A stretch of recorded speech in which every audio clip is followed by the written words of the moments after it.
22 नवंबर से एफआईएस की खरीदारी शुरू हुई थी। आई थिंक लगातार 10 सेशंस एफआईएस ने खरीदारी करी है जी। कल हल्का सेल फिगर आया, ज्यादा बड़ा नहीं, 80 करोड़ का ही है कैश में, बट इसको कैसे देखना है सर? मुझे 80 करोड़ के सेल फिगर से चिंता नहीं है। कल काफी सारी ब्लॉक डील्स भी थी, बहुत गजब की ब्लॉक डील थी, सो कुछ एडजस्टमेंट भी रहे होंगे। मुझे उससे चिंता नहीं है। मैं आजकल जो भी एफआईएस के डेटा को उसको वायदा कारोबार के साथ मिलाकर देखता हूँ। 80 करोड़ का कैश में बेचना और 464 करोड़ के स्टॉक फ्यूचर्स बेचना, यानी कि 550-600 करोड़ की बिकवाली आप मान लो मोटा मोटी आपकी एफआईएस की तरफ से 550 करोड़ की कैश में बिकवाली। कौन सी बड़ी है? बड़ी हो सकती थी, एक जमा था वंस अपॉन अ टाइम 550 बड़ी होती थी, आज नहीं है ना। और अगर 5-5 हजार करोड़ रोज खरीदे, 8-8 हजार करोड़ खरीदे, 500 बेच दे तो कौन सी बड़ी बात है। सामने इंडेक्स फ्यूचर्स देखिए 2040 करोड़ के फिर खरीदे, तो इंडेक्स में भी तो हाँ, तो इंडेक्स के हिसाब से खरीदारी। ओवरऑल एफआईएस के डेटा खराब नहीं है, न्यूट्रल है। क्योंकि इंडेक्स खरीदने पे भी मैं बहुत बुलिश हो रहा, लेकिन सामने क्या है कि थोड़े बहुत ओपन इंटरेस्ट घटा ही है जी। इंडेक्स में भी जो उन्होंने इंडेक्स खरीदे हैं, बैंक निफ्टी के स्पेशली स्टॉक इंडेक्स फ्यूचर्स खरीदे हैं, उसमें से ओपन इंटरेस्ट घट कर आया। सो बेसिकली क्या है, इन संकेतों के दम पर आपको दो चीजें समझनी। पहला तो ये कि एफआईएस के डेटा खराब नहीं है, और दूसरा ये कि कुछ बड़े लेवल के आसपास आकर एफआईएस थोड़ा सा रुकना चाहते हैं, बाजार को ठंडा होने देना चाहते हैं। और वो बड़े लेवल क्या है? 21,000, 47,000। राइट, ये दो लेवल, निफ्टी पर 21,000, बैंक निफ्टी पर 47,000, कि भाई यहाँ पे हमें लेना है, आराम से लेना, हड़बड़ी जल्दी में नहीं। जो मुझे 46,000 और 45,000 पे बैंक निफ्टी कुछ भी आया मैं लेके फटाफट लूंगा, वो 47,000 पे मोड़नी है। गॉट इट, है ना। 20,500, 20,700 पे कुछ भी ले लूंगा, फटाफट ले लूंगा, जल्दी ले लूंगा, वो 21,000 पे नहीं। राइट, बस। सो हल्का सा आंकड़ा, लेकिन इसका मतलब क्या कि वापस 20,500 आ रहे हैं, क्या वापस 44-45 जा रहे हैं? ना, ऐसा नहीं है। थोड़ा सा रुकेंगे, बढ़ने की स्पीड कम होगी, लेकिन सपोर्ट देने को तैयार है आपके अपने लोकल फंड। कल देखिए 1375 करोड़ की खरीदारी उनकी होगी, वो ले ही रहे, क्या चिंता है। सो घटेंगे नहीं, बढ़ने की स्पीड धीमी हो जाएगी, थोड़ा नीचे आएंगे, वापस सपोर्ट ले लेंगे। अरे भाई, जिसने खरीदा है पिछले 10 दिनों में, 7 दिनों में, 5 दिनों में, 3 दिनों में, वो तो नीचे आएगा तो वापस ले गई ना। ऐसा थोड़ी कि एफआईएस के पास 10,000 करोड़ थे, डाल दी, खत्म। करेक्ट सर, ऐसा तो नहीं है ना, लेना तो सबको है। अच्छा, जो एक्टिव एफआईएस है वो क्या हुआ, जिस दिन चुनाव के नतीजे आए संडे को देखा, मंडे को जाके जो भाव को ले लो भाई, हमारा ले लो, ठीक है।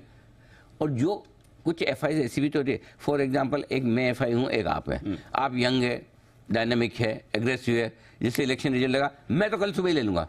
मेरे जैसा थोड़ा सा बुजुर्ग टाइप आदमी, वो आराम से सोचेगा, अप्रूवल भी आएगी कमेटी में, कितना डालना है इंडिया में, कहाँ डालना है, क्या 3 दिन 4 दिन 7 दिन लगा दे, तो वो 3-4-7 दिन लगाने वाले भी तो आएंगे वापस, कहाँ जाएंगे? बट वो हायर भाव पर भी खरीदेंगे। ऐसा है ना, ये तो आपकी माइंड सेट है। अगर आप मान रहे हैं लॉन्ग टर्म के लिए तो कुछ प्लेयर ऐसे होते हैं T20 को टेस्ट मैच की तरह खेलते हैं, कुछ प्लेयर टेस्ट मैच में भी T20 कर देते हैं, है ना। तो वो तो आपके टेम्परामेंट पे है, आपके तरीके पे है, और आपके ऑर्गेनाइजेशन के रूल पे है। आपने पहले से सारी तैयारी करके रखी, तो आपको खाली पैसे ही लगाना है। और अब आप है ना, और हमें तो सोचा भी नहीं था कि ये 3 राज्यों के चुनाव के नतीजे लोकसभा चुनाव के 2024 के नतीजों का अभी से बता देंगे। ये एक्सपेक्टेशन तो किसी को नहीं थे ना। इलेक्शन के रिजल्ट के पहले किसने सोचा कि इन इलेक्शन के रिजल्ट्स को देख के हम डिसाइड कर लेंगे कि 2024 में सरकार वापस आ रही। यही तो डिसाइड किया मार्केट ने, क्या डिसाइड किया के बाद ये किया, है ना। सो अब उस थॉट के बेसिस पे अगर मैं एक बड़ी एफआई हूँ, मुझे $5 बिलियन इंडिया में डालना है, तो मुझे तो बैठ के पूरा विचार विमर्श करना पड़ेगा ना। और वो विचार विमर्श करके फिर जब पैसा आएगा, आराम से धीरे धीरे आएगा, तो कोई चिंता की बात नहीं है। हल्का सा धीमापन है, डरने की बात नहीं। कोई ऐसा नहीं कि आज के बाद नहीं खरीदेंगे, हाँ, ऐसा नहीं है। आएंगे, शॉर्ट टर्म वाले आगे, लॉन्ग टर्म वाले धीरे धीरे आते रहेंगे। और हमें तो हर लेवल पे चाहिए, हर रोज चाहिए। तो कोई जरूरी नहीं है एक साथ 8-8 हजार करोड़ के, ये तो आप भी जानते हो, मैं भी जानता हूँ, कौन सा रोज 8 हजार करोड़ का खरीद लेंगे?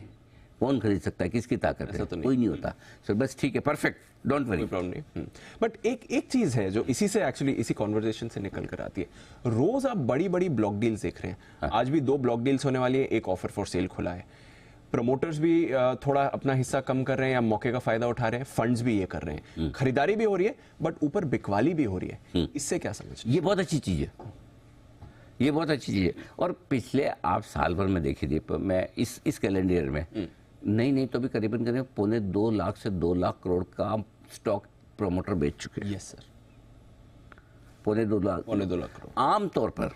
आमतौर पर इस मार्केट में अब तक का इतिहास ये कहता है कि सबसे ज्यादा स्मार्ट प्रमोटर को माना जाता है। क्योंकि उससे ज्यादा तो उसकी कंपनी के बारे में कौन जानता है। Correct sir. तो प्रमोटर जब खरीदते हैं तो लोग समझते हैं कुछ तो बड़ा होने वाला है, कुछ अच्छा होने वाला है, तभी वो अपना शेयर खरीद रहा है ना। और जब प्रमोटर बेचता है तो लोगों को लगता है कि यार प्रमोटर बेच रहा है, इसका मतलब कुछ तो, या तो उसको पैसे की जरूरत है या उसको अपना शेयर महंगा लग रहा है, क्यों बेच रहा है ना। सही बात है।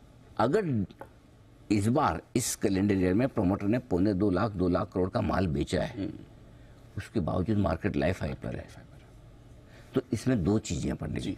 नॉट नेसेसरी कि हर बार प्रमोटर सही हो, सही बात है। पहली चीज। हर बार प्रमोटर के बेचने के बाद शेयर घटे ही। और तीसरी जो सबसे इंपॉर्टेंट चीज है, क्यों बेच रहा है। क्यों बेच रहा है? जब तक आपको इसका जवाब नहीं मिलेगा तब तक आप गड़बड़ कर दोगे। अब क्यों बेच रहा है मतलब क्या है। अब सपोज किसी प्रमोटर को पैसों की जरूरत बिजनेस एक्सपेंशन के लिए, किसी प्रमोटर को जरूरत लाइफ में अपना कुछ चैरिटी करने के लिए, किसी प्रमोटर को जरूरत उस पैसे को, एक सपोज मेरे पास 75% स्टेक है, मैं 5% स्टेक बेच के मैं लाइफ एंजॉय भी करना चाहता हूँ, तब भी मेरे पास 70% है कि भाई मैं घर बनाऊंगा कुछ और अपने बच्चों को बिजनेस करवाने, ऐसे भी प्रमोटर होगा। So nothing wrong in that. So but I think ये जो ब्लॉक डील्स हो रहे हैं, जो बेच रहे हैं, स्पेशली आप है ना, जब स्टॉक स्क्रीन से खरीदते हैं तो आपको नहीं पता कौन बेच रहा है। करेक्ट, सही बात है। आपने आज लिया, सुबह लिया 9:15 3:30 भी बेच सकते हो, कल भी बेच सकते हो, जब मर्जी आए बेच सकते हो।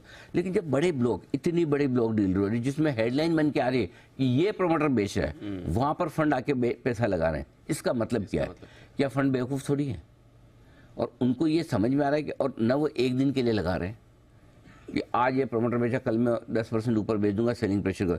सो जो फंड आ रहे हैं वो भी सोच समझ के आ रहे हैं, कंपनी की परफॉर्मेंस को देख कर आ रहे हैं, प्रमोटर को जांच परख कर आ रहे हैं, और अंदाज से नहीं ले रहे हैं, सोच समझ के ले रहे हैं। और नेचुरली पहले और अब में ये बड़ा फर्क है दीप। पहले क्या होता था कि प्रमोटर जनरली कब बेचते थे, जब उनको पता है कि अब भाव नीचे करना है या कंपनी की परफॉर्मेंस खराब आएगी तब करना है। अब बट ये लेसन प्रमोटर्स को बहुत अच्छा मिला कि बॉस अच्छा काम करो, राइट, वैल्यूशन अपने आप मिलेंगे।